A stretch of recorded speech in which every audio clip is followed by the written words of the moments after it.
Hello golfers, Bryan Pate here. I want to give you a nice drill to use in the bunker to help you with your depth control of the wedge.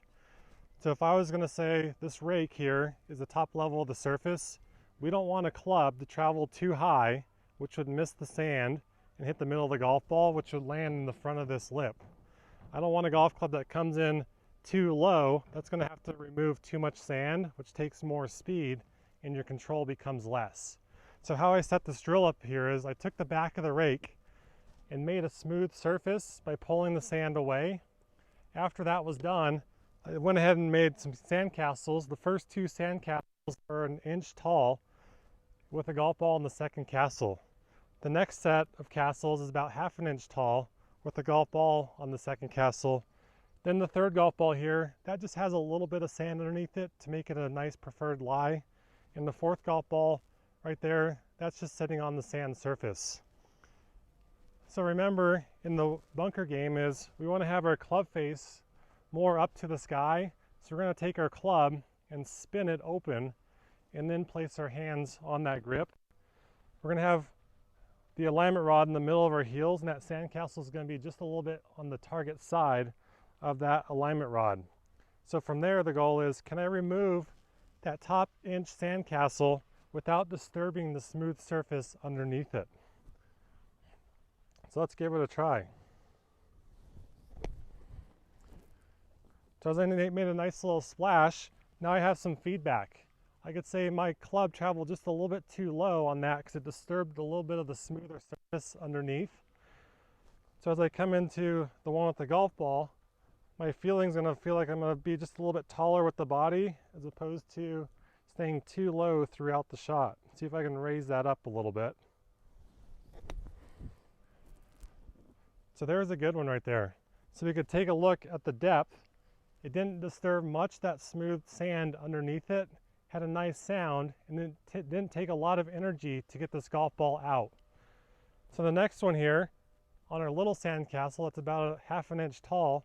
Now we're looking to disturb a little bit of the smoother sand underneath it, about half an inch under that smooth sand.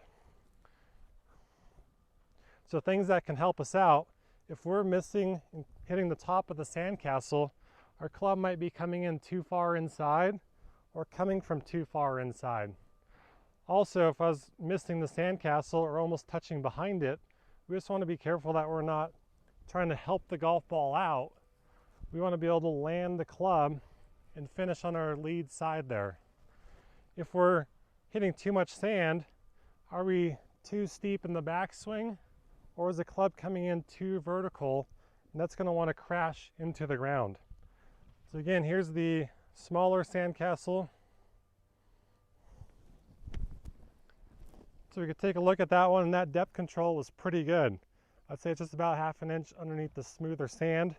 Took out the sandcastle, so we're just trying to find the bottom of that sandcastle that's now half an inch underneath the smoother sand. So here's with the golf ball on it. And again, there was a nice sound, and the depth of these two holes were the same size, and also the entry was the same size. If I go deeper than that, my entry point can move back as well. So now here's the golf ball on just a nice little teed up, a little bit of sand underneath it. Now we're trying to have a depth underneath the sand that's going to be about half an inch to an inch deep. So again, setting up face to the sky. And again, there's a nice golf ball out. So taking a look at these depths of the first couple holes, the first two you can see are a lot shallower. The next two are a little bit deeper. And then the last one is about the same depth. So now here's the shot with the golf ball sitting on the sand with nothing underneath it, just a flat lie. Can we have the same depth under it, about half an inch? In order to do so, our club's going to enter roughly on that line, which is in the middle of my heels.